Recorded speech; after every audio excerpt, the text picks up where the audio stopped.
Chances are you know someone who's been diagnosed with Alzheimer's or dementia. It's a devastating disease. It's hard on the families as well as the patient. So we're here at an event with Dr. Tiffany Chow, the author of The Memory Clinic, and she's going to demystify dementia. What is the difference between Alzheimer's and frontal lobe dementia? These are neurodegenerative diseases.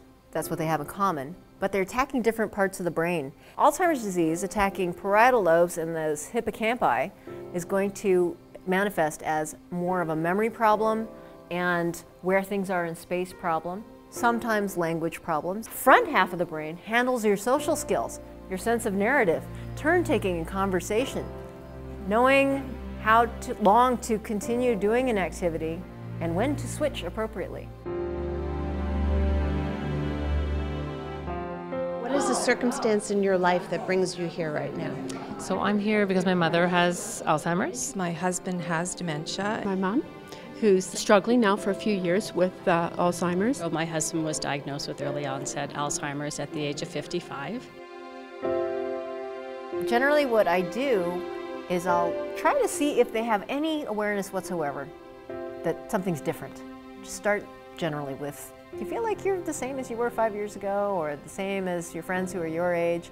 And sometimes I'll get a little something, like, well, I'm having a hard time coming up with words, or maybe my memory's a little worse. And that gives me an opening.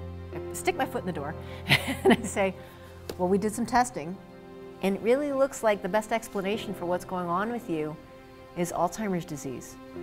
What's your most challenging thing being a caregiver for your mom? It's sad.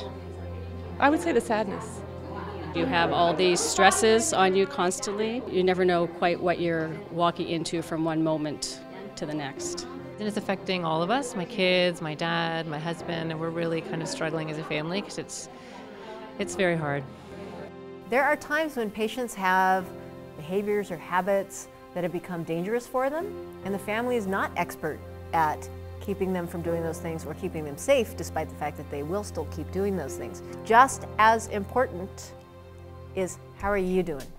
You, the caregiver, need to feel like you're happy, you're healthy, you're safe, you're loved. Yes, we want that for the person too, but it's very much like the mask that will drop in the case of loss of cabin pressure. Put your own mask on first and then help the person next to you.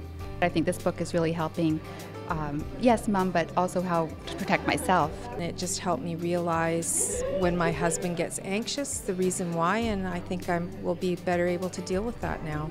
It wasn't a depressing book with her anecdotes and her philosophies, and I think it will do a lot for opening up people's eyes. I just hope that the book helps people right now that are going through this as caregivers.